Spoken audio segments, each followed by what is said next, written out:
Audio Jungle.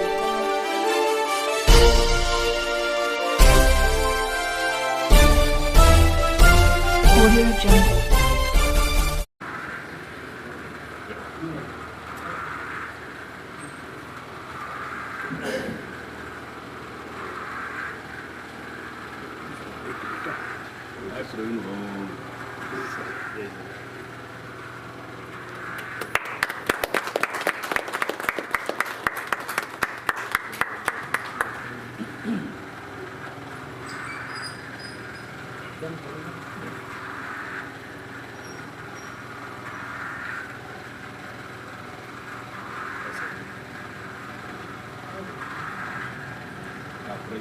सर्वांनी घोषणा द्यायच्या आहेत. सावित्रीबाई फुल्यांचा ज्ञानज्योती सावित्रीबाई फुल्यांचा राजमाता जिजाऊचा शिक्षण हक्क परिषदेचा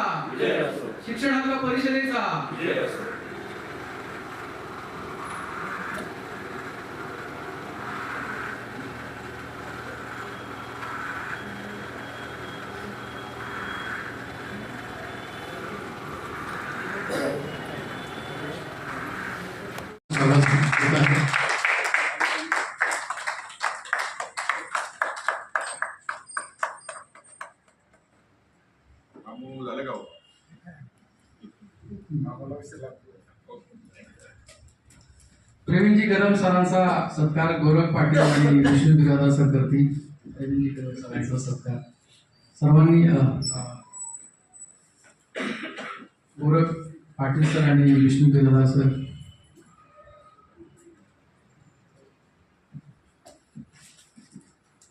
प्रवीणजी कदम सरांचा सत्कार होत आहे. हे सर्व मान्यवर आपल्या वेळातला वेळ काढून अतिशय व्यस्तमध्ये वेळ काढून आपल्यापर्यंत आलेले आहेत. तर त्यांचा मान सन्मान होणं अतिशय यशस्वी आणि योग्य आहे.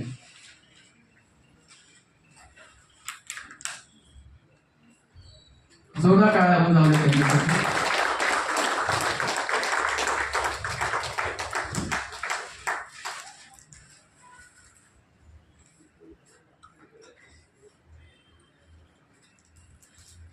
आदरणीय नरेंद्रभाऊ बनसोडे पिंपरी चिंचवड शहर काँग्रेस अध्यक्ष यांचा सत्कार दादासाहेब पाटील, संतोष बोरचटे आणि गोविंद पवार सर हे तीन आपले बांधव करणार आहेत.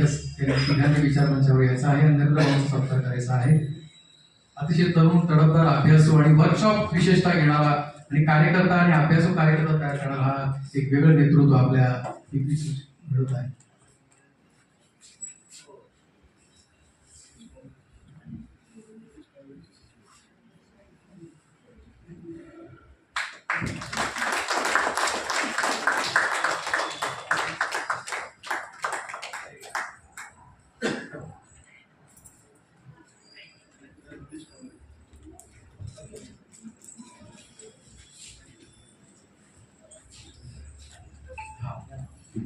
अशोक मोरे सरांचा सत्कार होत आहे.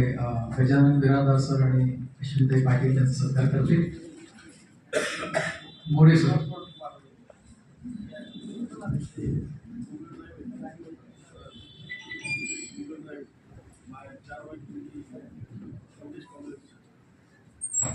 प्रदेश काँग्रेस सचिव अशोक मोरे सरांचा सत्कार बिरादार सर आणि अश्विनीताई पाटील करतील.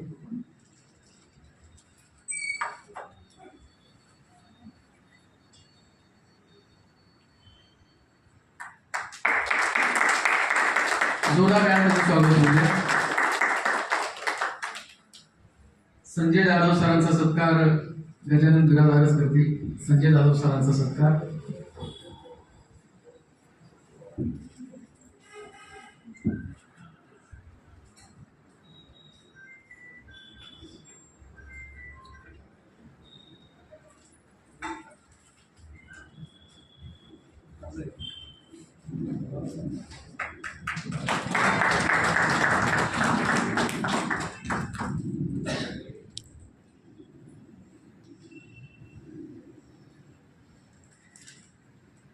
सन्माननीय प्रल्हाद कांबळे सरांचा सत्कार गोरख पाटील सर करतील.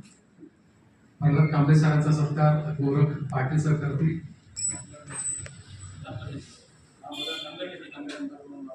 कामगार नेते आणि कष्टकऱ्यांचा आवाज बुलंद आवाज आदरणीय प्रल्हाद कांबळे सर सत्कार गुरु पाटील सर करतील.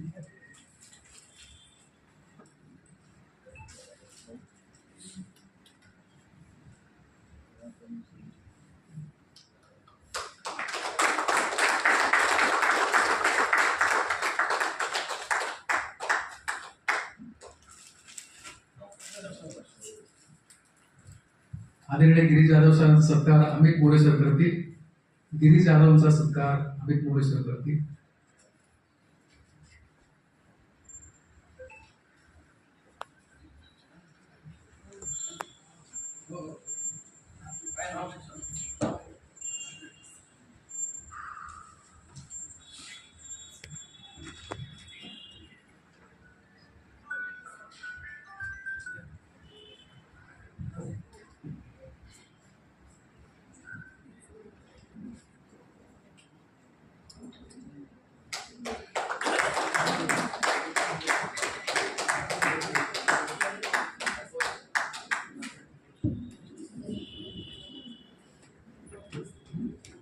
नागरी हक्क परिषदेचे समन्वयक आदरणीय प्रदीप पवार सरांचा सत्कार विष्णू बिरादार सर करतील.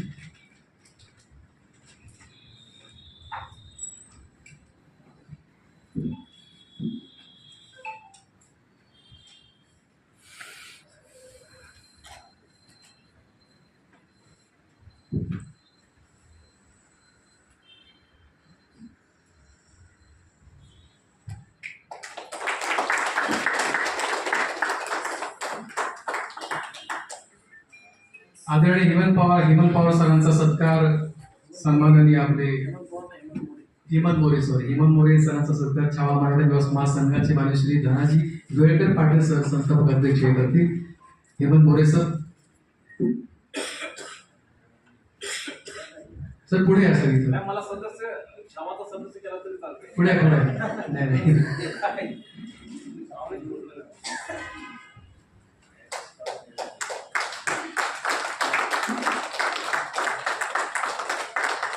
शिक्षण हक्क कायदा RT वरती अतिशय जोरदार काम करणारे माझे बंधू हेमंत मोरे सर तुमचे सुद्धा स्वागत आहे. अश्विनीताई पाटील यांचा सत्कार प्रणिता पिंपरीकर ताई करतील. अश्विनीताई पाटील यांचा सत्कार प्रणिता पिंपरीकर ताई करतील.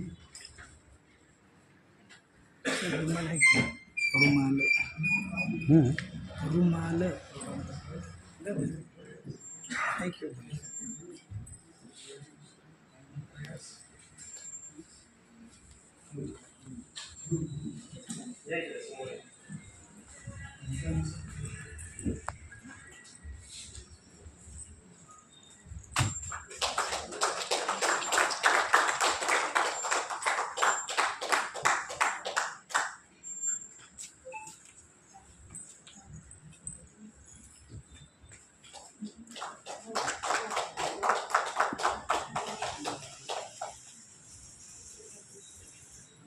यानंतर शोभाताई मिसाळांचा सत्कार आदरणीय प्रणिताताई पिंपरीकर तुम्हीच करावा. शोभाताई मिसाळ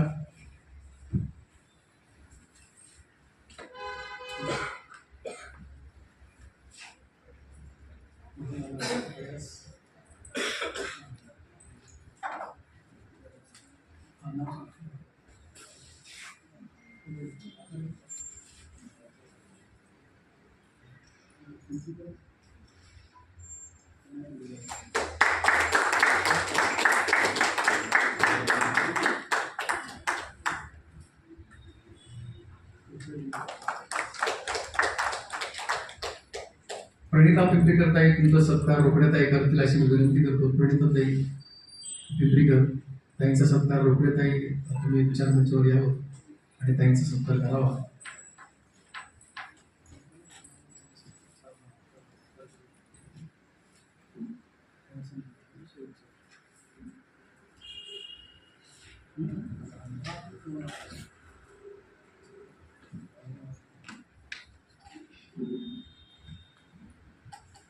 जोरदार टाळ्या जाऊ द्या.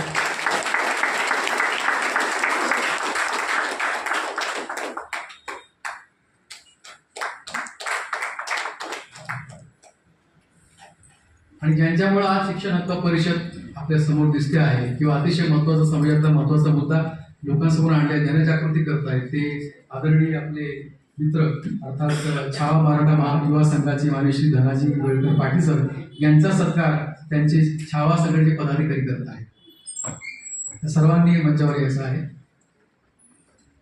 छावा संघटनेचे सर्व पदाधिकारी यांनी हे सर्व आदरणीय आपले बंधू आणि सामाजिक कार्यकर्ते जे 22 वर्षापासून या सामाजिक कार्यात कार्यरत आहेत आणि अतिशय धडाडीने आणि तळमळीने कुठलाही स्वार्थीचा भाव अगदी निस्वार्थ भावाने जे कार्य करत आहेत ते बंधू आपले जेवढे काहीच हरकत नाही. सर्वांनी माझी विनंती आहे की जो भाव आपल्यासाठी लढतात सर्वांनी उभं राहून त्यांच्याकरता जोरदार टाळ्या होऊन जाऊ द्या. जोरदार टाळ्या होऊन जाऊ द्या.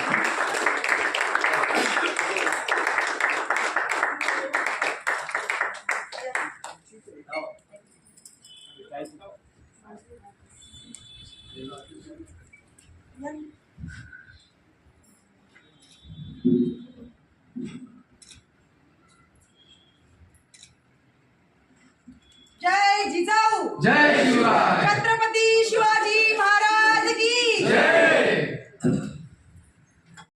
यानंतर या कार्यक्रमाचे जे प्रास्ताविक आहे ते सन्माननीय श्री संतोष बोरचोटे सर, उपाध्यक्ष शिक्षण हक्क परिषद, ते आपले प्रास्ताविक मांडतील. संतोष बोरचोटे सर, कृपया आपले प्रास्ताविक मांडावे.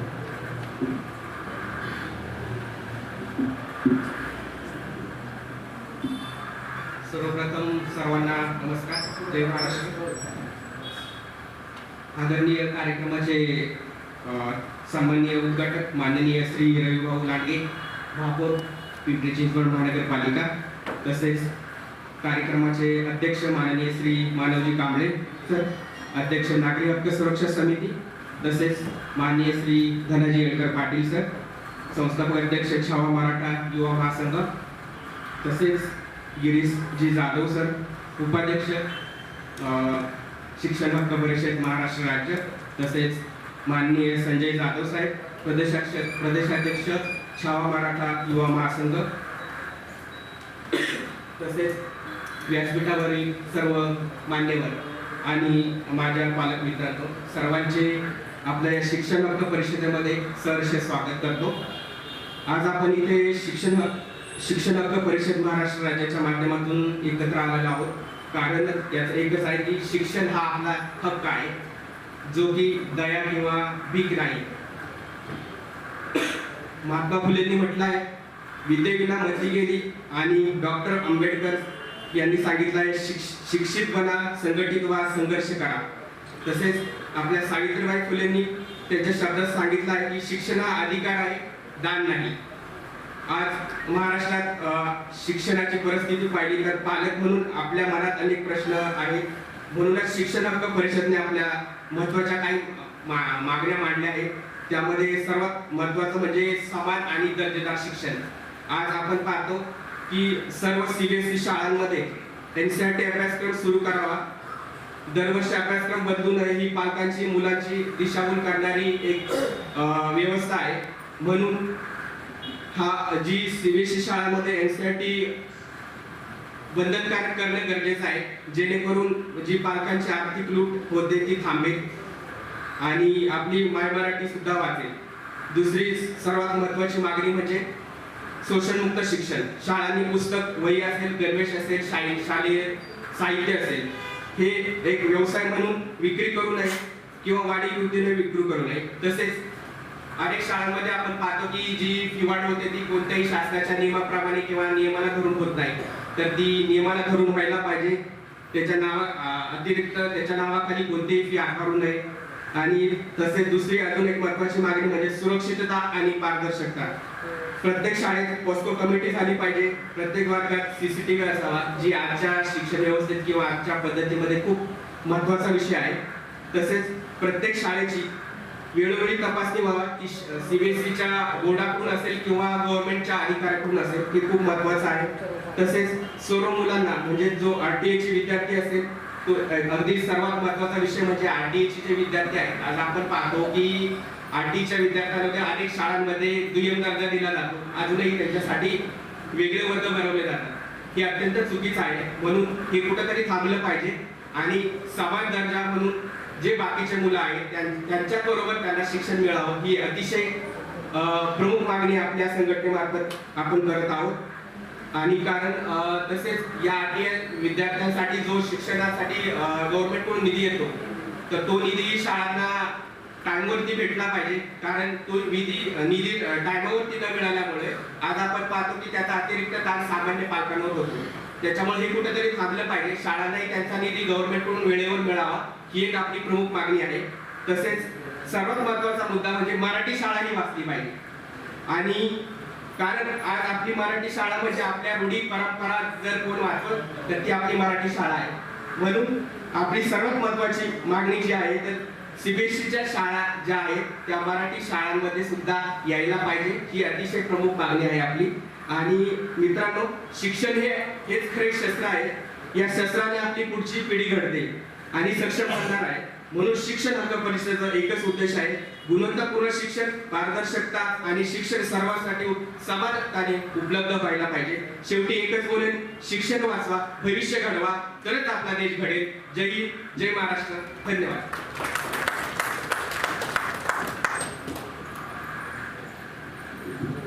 खूप खूप धन्यवाद सर. खरं तर शिक्षण हा शब्दाशी व्याख्या फक्त फार मोठी. शिक्षण म्हणजे केवळ अक्षर ओळख नाही, तर शिक्षण म्हणजे जग ओळखण्याची दृष्टी आहे. शिक्षण म्हणजे केवळ नोकरी मिळण्याचं साधन नाही, तर शिक्षण म्हणजे स्वतःच्या हक्कांची आणि कर्तव्याची जाणीव आहे. किंवा मग शिक्षण म्हणजे आपण गुलामीकडे जात आहोत की नाही याची आपल्याला पारख होणे, ओळख होणे म्हणजे शिक्षण आहे. आणि शिक्षण म्हणजे अर्थातच ज्ञान. जसं मगाशी म्हणालो, शिक्षण जसं जनावरांना फक्त अन्नाची गरज, पण माणसाला अन्नाची आणि ज्ञानाची गरज आहे. जर माणसाने फक्त अन्न घेतलं आणि शिक्षण घेतलं तर जनावर त्यात काही फरक राहणार नाही. आणि म्हणून शिक्षण हक्क परिषद हा खरोखर अतिशय महत्त्वाचा मुद्दा. मी सरांचं, पाटील सरांचं त्याला अभिनंदन करतो. ते त्याच्याकडे जोरदार टाळ्या होऊन जाऊ दे. आपल्या सर्व पालकांचं दुखणं जे आहे, आपल्या सर्व पालकांचं जे दुखणं, जे दुःख ज्याला म्हणतो आपण, यातना त्यांनी ओळखलेले आहे.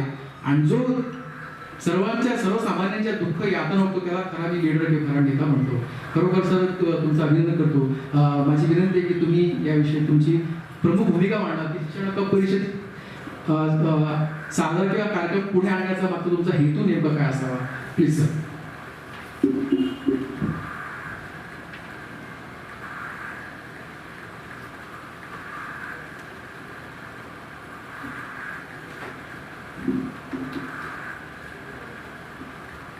महाराष्ट्राची कुलस्वामिनी तुळजाभवानी,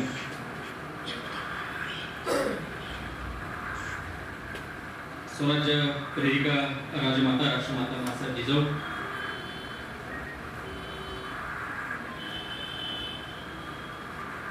ज्यांनी हे स्वराज्याचं स्वप्न सत्यात उतरवलं असे छत्रपती शिवाजी महाराज, आणि ज्या स्वराज्याचा विस्तार अत्यंत चालाक्ष पद्धतीने आणि कुशाग्र पद्धतीने ज्यांनी वाढवला, हा पेरला असे छत्रपती संभाजी महाराज. त्याच पद्धतीनं या समाज व्यवस्थेसाठी, या समाज व्यवस्था सुधारवण्यासाठी ज्या ज्या क्रांतिकारकांनी, महापुरुषांनी योगदान दिलं, त्या सर्वांचं त्या पद्धतीनं प्रत्येकाला शिक्षण मिळावं, या समाजातील महिलांना सुद्धा शिक्षण मिळावं, याच्यासाठी आपला देह झिजवणारे महात्मा ज्योतिराव फुले, सावित्रीबाई फुले या सर्व महापुरुषांना मी अभिवादन करतो. त्याच पद्धतीनं व्यासपीठावरील उपस्थित आमचे मार्गदर्शक आदरणीय मानवदादा, आमचे सहकारी राष्ट्रीय काँग्रेसचे अध्यक्ष, पिंपरी चिंचवडचे शहराध्यक्ष माननीय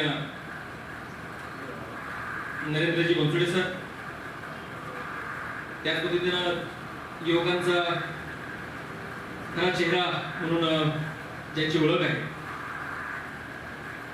असे राष्ट्रवादी काँग्रेस पक्षाचे शरदचंद्र पवार समाजाच्या गटाचे युवक प्रदेशाध्यक्ष विशालजी वाकेकर साहेब, त्याच पद्धतीनं खरंच अत्यंत चांगल्या पद्धतीनं ज्यांनी या सर्वसामान्य कुटुंबातील विद्यार्थ्यांना ज्या आरटी मधून ज्यांचे ऍडमिशन झाले, आरटी साठी काम करणारे आमचे हेमंतभाऊ मोरे, आमचे सहकारी या शिक्षण हक्क परिषदेचे प्रदेशाध्यक्ष गिरीश जाधव, आमच्या भगिनी अश्विनीताई पाटील, छावा मराठा महासंघाचे प्रदेशाध्यक्ष संजयजी जाधव सर, ते सर्व छावा संघटनेचे आणि विविध क्षेत्राचे सर्व पदाधिकारी आणि बांधवांना, मित्रांनो, छावा मराठा महासंघाचं काम करत असताना जवळपास 22 ते 23 वर्षापासून या सामाजिक चळवळीमध्ये काम करत असताना ज्या ज्या ठिकाणी अन्याय होताना दिसतोय त्या त्या ठिकाणी आवाज उठवण्याचं काम छावा संघटनेनं प्रत्येक वेळेस केलेलं आहे आणि ते काम आजही आपण करतो. परंतु हे काम करत असताना शिक्षण हक्क परिषदेची स्थापना का करावी लागली? छावा मराठा महासंघाच्या अंतर्गत त्या शिक्षण व्यवस्थेवरती काम करायची गरज संघटनेला का भासली? कारण संघटनेत काम करत असताना विविध शाळेतून या विद्यार्थ्यांना लुटणारी ह्या ज्या खासगी संस्था आहेत, वेगवेगळे प्रश्न घेऊन पालक ज्यावेळेस आमच्याकडे यायचे त्यावेळेस अभ्यासपूर्ण हा विषय आम्ही सोडवायचा प्रयत्न करायचो. तो आजही करतोय.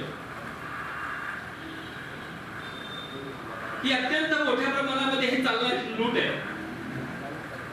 ही लूट कुठेतरी थांबली पाहिजे आणि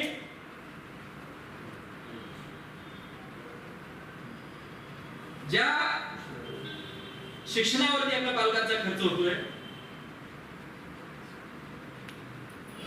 इतर मूलभूत गरजांपेक्षा सगळ्यात जास्त हा खर्च शिक्षणावरती होतोय, मुलांच्या शिक्षणावरती होतोय. आणि हा खर्च भागत असताना ह्या पालकांची जी घालमेल होतीये, जी धावपळ होतीये, ती ज्यावेळेस आम्ही आपण पाहतोय त्यावेळेस असं वाटतं की खरंच शिक्षण एवढं महाग आहे का? ते खरंच एवढं महाग असलं पाहिजे का? आणि आपले पालक म्हणून हे सरकारची काय भूमिका आहे आणि सरकार काय भूमिका घेत आहे आणि आताची शिक्षणाची अवस्था काय आहे? सध्याची परिस्थिती जर आपण बघितली तर अत्यंत भयंकर अशी परिस्थिती आहे. एकीकडे सगळ्या आपल्या खासगी शिक्षण संस्था दिवसाला वाढत आहे, परंतु शिक्षण संस्था म्हणजे सरकारी शिक्षण संस्थांच्या शाळा आहेत, सरकारी शाळा आहेत, या शाळांमध्ये विद्यार्थी नाहीयेत, पटसंख्या कमी आहे. म्हणून या वर्षभरामध्ये जवळपास 92,000 शाळा या सरकारने बंद केलेली आहे. म्हणजे अत्यंत चुकीचा आणि अत्यंत धोकादायक आणि आपल्यासाठी सर्व पालकांसाठी विद्यार्थ्यांसाठी ही धोक्याची घंटा आहे.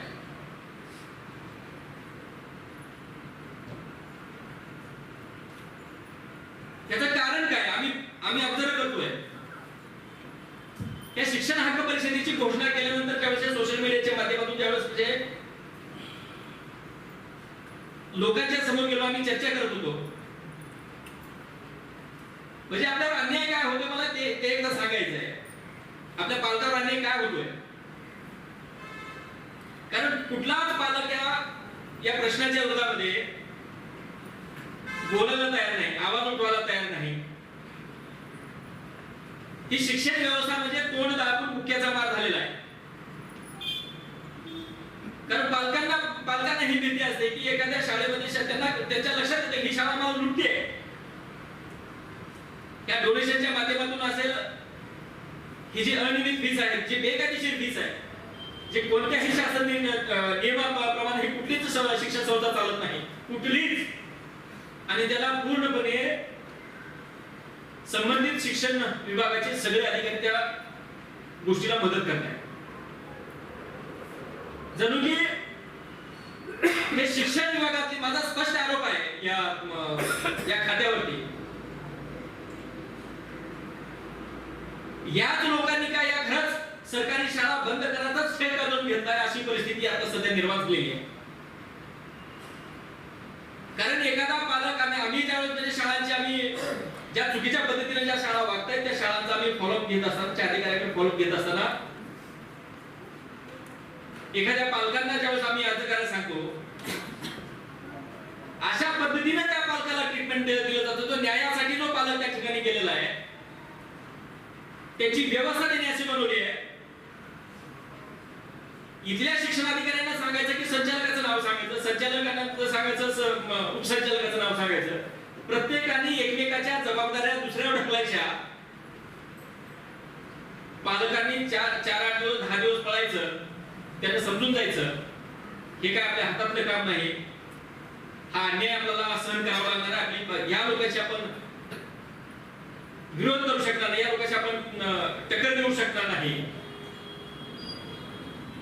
कारण एकीकडे तिकडं ज्यावेळेस ह्या गोष्टीसाठी ह्या अन्यायाच्या विरोधामध्ये हा फॉलोअप घेत असताना चर्चा करत असताना या पालकाला स्वतःच्या व्यवसायातून वेळ काढून जावं लागतं, स्वतःच्या नोकरीतून वेळ काढून जावं लागतं. मला सांगा महिन्यातून जर समजा 10 दिवस जर त्या तो पालक तिथं जाणार असेल, त्या अधिकाऱ्यांना जर भेटणार असेल, दुसऱ्या दिवशी त्याचं चक्र कोलमट दुसऱ्या महिन्यामध्ये. पण पालकाला असं वाटतं की जाऊ दे 2 पैसे गेले हरकत नाही, पण हे म्हणजे काय म्हणतो भीक नको पण कुत्रावर अशा प्रकार ह्या शिक्षण विभागाचा झालेला आहे. सगळी टाळाटाळी चालू आहे, सगळी टोलवाटोली चालू आहे.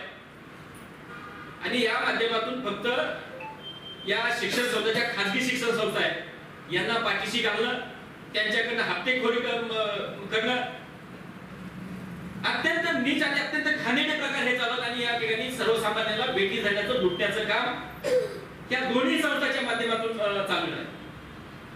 हे कुठं थांबलं पाहिजे आणि सर्वसामान्यांना त्याचा हक्काचा जे शिक्षण आहे त्याचा जो अधिकार आहे तो मिळाला पाहिजे. ही छावा संघटनेने जी भूमिका घेतली आणि त्याच्या माध्यमातूनच हे खरं म्हणजे शिक्षण हक्क परिषद याचं रोपटं आम्ही लावलं. आणि त्या माध्यमातून जो मी ज्या विद्यार्थ्यांना ज्या पालकांना न्याय देण्याचा प्रयत्न करतोय हे काम करत असताना खरंच आम्हाला खूप मोठं समाधान वाटतं. तर आम्ही ठरवलंय की व्यवस्था जर सांगून ऐकणार नसेल तर ज्या वेळेच्या व्यवस्थेच्या विरोधात जो काही निर्णय घेता येईल आणि त्या अधिकाऱ्यांच्या विरोधामध्ये ज्या पद्धतीने आपल्याला आवाज उठवता येईल त्या पद्धतीने उठावं लागेल. आणि एवढंच नाही, मी खूप जबाबदारीने सांगतोय कारण ह्या अधिकाऱ्यांना जर सांगून समजणार नसेल, पत्राची भाषा समजणार नसेल, जर काही अशाच पद्धतीने जर हे या पालकांना विद्यार्थ्यांना जर हे छळणार असेल तर अशा अधिकाऱ्यांना सुद्धा आता छावाच्या पद्धतीने धडा शिकवायची वेळ आलेली आहे. आणि ती आता शिकवण्यासाठी म्हणून खरी ह्या शिक्षण हक्क परिषदेची आपण उभारणी केली. हे डोनेशन असतील, ह्या फीज तर आहेतच, परंतु त्याच्यासोबत दुसरा जो सगळ्यात महत्त्वाचा मुद्दा आहे ज्या विद्यार्थ्यांचा आरटी मधून ऍडमिशन झालेलं आहे, जे आर्थिक दुर्बल घटकातले जे विद्यार्थी आहेत, अत्यंत गरीब वंचित कुटुंबातले हे जे विद्यार्थी आहेत त्यांचं जे ऍडमिशन त्या आरटी मधून झालेलं आहे त्या 25% कोट्यामधून झालेलं आहे, त्याचे पैसे सरकार भरतं म्हणून सांगितलं जातं. हे जे शिक्षण आहे पूर्णपणे त्या विद्यार्थ्याला फ्री असताना त्याचं शालेय साहित्य असेल, त्याचे पाठ्यपुस्तक असतील, इतर सर्व चार्जेस हे जर म्हणजे सरकार भरत असताना हे सुद्धा चार्जेस पाठ्यपुस्तकाच्या नावाखाली असतील, इतर ऍक्टिव्हिटीच्या नावाखाली असतील, वेगवेगळ्या कोर्सच्या नावाखाली असतील, या सर्व शाळा घेत आहेत. हे थांबलं पाहिजे. आणि या शिक्षण संस्था जे आहे त्या खासगी शिक्षण संस्थांच्या दिवसाला प्रत्येक दिवसाला वाढते, तिची प्रगती होते. एकाच्या 2, 2च्या 4, 4च्या 8 ब्रँचेस होत आहेत. काही तर संस्था अशा आहेत आपण बघतोय आता मध्ये आमच्या पदाधिकाऱ्यांनी चांगल्या पद्धतीने रेड क्लिफ पुणे संस्था आहे. प्रत्येक राज्यामध्ये त्याच्या स्कूल आहेत, प्रत्येक राज्यामध्ये ब्रँचेस आहेत. अत्यंत चुकीच्या पद्धतीने काम करणारी ही जी संस्था आहे. मला अभिमान वाटतो आमच्या छावा संघटनेच्या पदाधिकाऱ्यांनी त्या संस्थेला अगदी गुडघ्यावर आणलं. अत्यंत कायदेशीर पद्धतीने, अत्यंत अभ्यासपूर्ण त्या संस्थेचा पाठपुरावा करून तिथल्या जवळपास हजारो विद्यार्थ्यांना, पालकांना न्याय देण्याचं काम केलं. ज्या एनसीईआरटीच्या पुस्तकांना खर्च येणार 3-3.5 हजार खर्च येतो, त्या पालकाकडून 12-12.5 हजार रुपये या संस्था घेतात. त्याचे स्वतंत्र खासगी त्यांचे पब्लिकेशन आहे. पब्लिकेशन याच्यासाठी या शिक्षण मंडळाने त्याला जणू काय म्हणजे मक्तेदारी दिली आहे, हे गुप्तेदारी दिली आहे की तुमचा अभ्यासक्रम तुम्हीच प्रिंट करायचा, तुमचा अभ्यासक्रम तुम्हीच पब्लिकेशन तुमचंच ठेवायचं. आणि यांनी काय करायचं, दरवर्षी नवीन पाठ्यपुस्तकं जे की मार्केटमध्ये मिळणार नाही. पण तो नियम काय सांगतो, हा जो अभ्यासक्रम आहे तो एनसीईआरटीचा अभ्यासक्रम असला पाहिजे. अभ्यासक्रम तोच, फक्त या संस्थेच्या नावाने जे पाठ्यपुस्तकातले जे काही लेसन असतील, जो अभ्यासक्रम असेल तो मागं पुढे करायचा. आणि 50-60 रुपयाचं पुस्तक त्यांनी 350-450 रुपयाला त्याच विद्यार्थ्यांना विकायचं. म्हणजे एनसीईआरटीची पुस्तक घेतल्यानंतर सुद्धा आहे जी पाठ्यपुस्तकं ते घेतल्यानंतर सुद्धा त्याच्यामध्ये त्या प्रकाशकाला त्याचा फायदा असतो. त्याच्या कितीतरी पटीनं हा फायदा ह्या शिक्षण संस्था कमवत आहेत. ह्या शिक्षण संस्थाच कमवत नाहीत, ह्या शिक्षण अधिकाऱ्यापर्यंत सुद्धा याचा हप्ता पोहोचतो. हे मला उघडपणाने मला सांगावं लागेल. हे चालणार नाही, हे थांबवण्यासाठी म्हणून आजची ही परिषद आहे.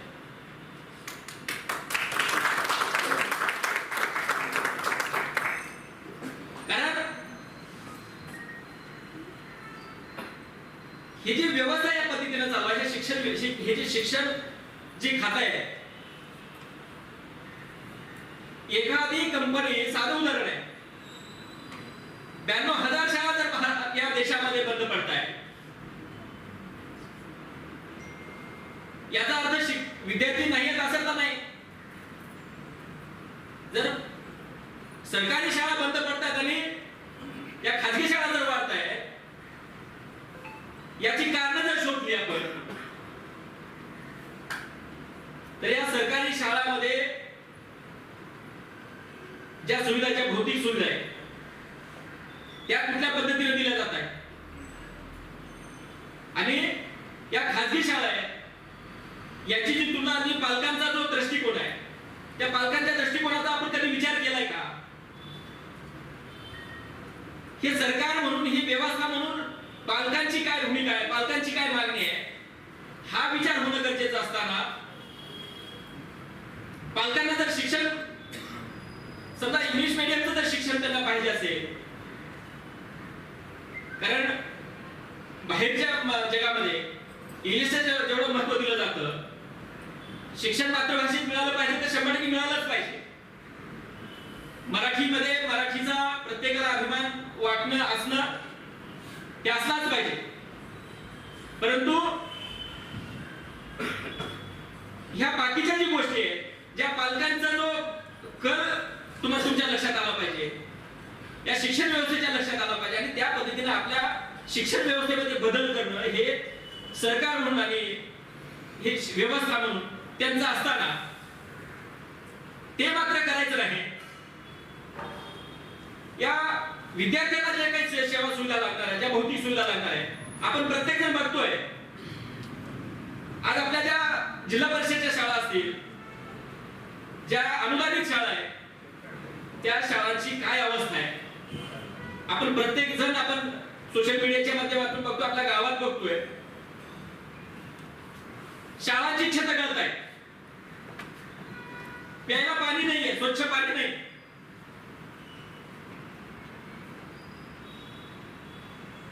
टॉयलेटची व्यवस्था नाही.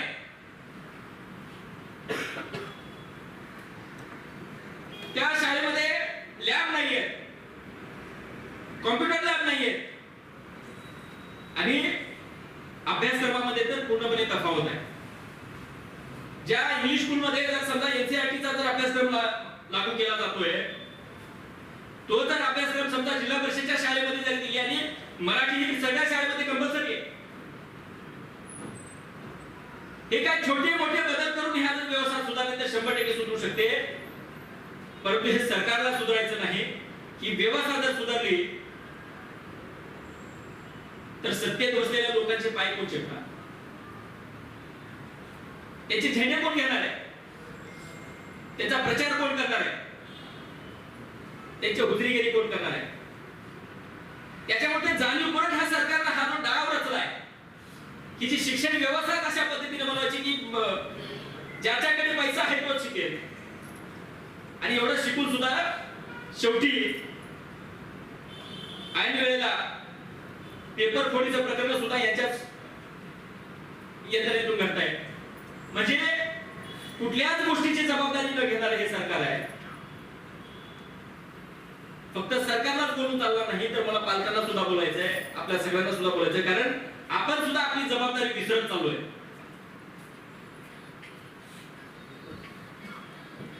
जेवढे ज्यावेळेस अन्याय झाला, हा अन्याय होतोय, हे शिक्षण परिषद आहे ही जाहीर झाल्यानंतर शिक्षण हक्क परिषदेचे ज्यावेळेस आम्ही चर्चा करायला लागलो, त्यावेळेस पालकांपेक्षा जास्त शिक्षकांचे आम्हाला कॉल आले. शिक्षकांचं असं म्हणणं की आम्हाला बऱ्याच याच्यामध्ये बदल करायचा आहे, आमची इच्छा आहे, खूप इच्छा आहे. परंतु त्यांच्यावरची बंधनं निर्बंध घातलेली आहे, त्यांना ज्या बाकीच्या कामामध्ये गुंतवून ठेवलेलं आहे, त्याच्यामध्ये कुठलं आज जिल्हा परिषद शाळेची परिस्थिती अशी आहे, एका शाळेवरती 2-2 शिक्षक आहेत, एक मुख्याध्यापक आणि दुसरा त्यांचा सहकारी शिक्षक. मुख्याध्यापकाला काय काम, ही बाकीची जी काही केंद्रातली वगैरे काम आहे, ती काही ऑनलाईनची काम आहे, त्याच्यात ही SIR, पण त्याच्यानंतर खिचडी बनवायची, पोरांना आला तर त्याच्यासोबत ऑनलाईन त्याची माहिती भरायची, पण त्याची ऑफलाईन माहिती भरायची. म्हणजे एक माणूस हा दिवसभर तो डाटा ठेवण्यात जातो, एक शिक्षक काय शिकवणार आहे. म्हणजे अत्यंत चुकीच्या पद्धतीने हे सगळं काम चाललं. ज्या कामासाठी इतर यंत्रणा, इतर मनुष्यबळ वापरणं आवश्यक असताना इतर शिक्षकांना मात्र वेगळीच कामं दिली जात आहेत. कारण जर शिक्षकांना जर तिथं बसून जर खिचडी जर शिजवावं लागत असेल, त्याच्या जळणाची जर व्यवस्था करावा लागत असेल, त्याच्या गॅसची जर त्यांना व्यवस्था करावा लागत असेल, तर काय शिक्षक शिकवणार. याची प्रॅक्टिकली कोण माहिती घेतली आहे का, याच्यावरती गेलाय का, ह्या शिक्षण विभागातला कोण व्यक्ती याच्यावरती गेलाय, किंवा यांनी खरंच ह्या रूट कॉज याचं काढून समजा ह्याची मूळ काय आहे ह्या प्रश्नाचं, काय शाळा बंद होत आहेत खासगी आपल्या या सरकारी शाळा, याचा सुद्धा अभ्यास होणं गरजेचं होतं. हे मुख्य असे 3-4च कारण आहेत. एक कारण म्हणजे ज्या अभ्यासक्रमातली जी तफावत आहे ती आता संपली पाहिजे. म्हणून जी आपली शिक्षण हक्क परिषदेची जी मागणी आहे ती सर्वांना समान शिक्षण मिळालं पाहिजे. आता ज्यातून स्टेट बोर्डला वेगळा, स्टेट बोर्डचा अभ्यासक्रम वेगळा आहे, सीबीएसईचा वेगळा आहे, ICSEचा वेगळा आहे. तर हे थांबलं पाहिजे आणि सरसकट NCERTचा अभ्यासक्रम लागू झाला पाहिजे.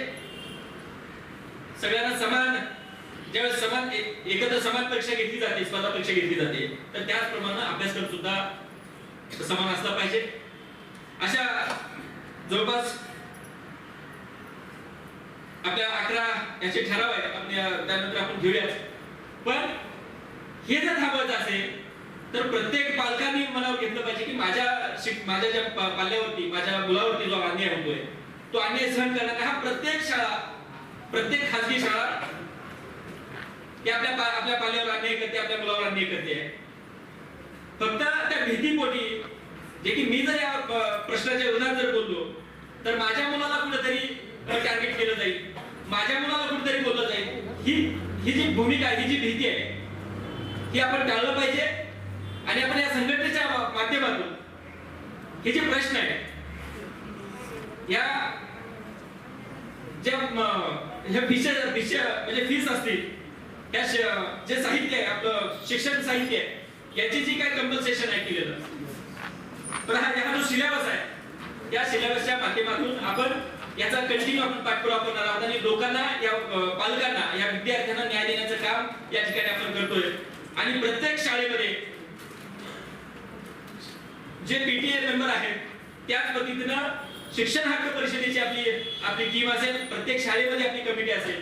त्या शाळेमध्ये जे काही प्रश्न असतील ती शाळा खरंच नियमात चालते की नाही, का परत ह्या पालकांना लुटायचं काम करते, त्यांच्याशी, शाळेशी आणि प्रशासकीय व्यवस्थेशी कोऑर्डिनेट करून त्या ठिकाणी चुकीचं काही घडणार नाही, या शिक्षकांची, पालकांची पिळवणूक होणार नाही, शिक्षकांचे सुद्धा जर काही प्रॉब्लेम असतील त्याच्यावरती सुद्धा मार्ग. बहुजन सैनिक महाराष्ट्र लाईव्हला लाईक करा, शेअर करा, सबस्क्राईब करा आणि बेल आयकॉनवर क्लिक करा.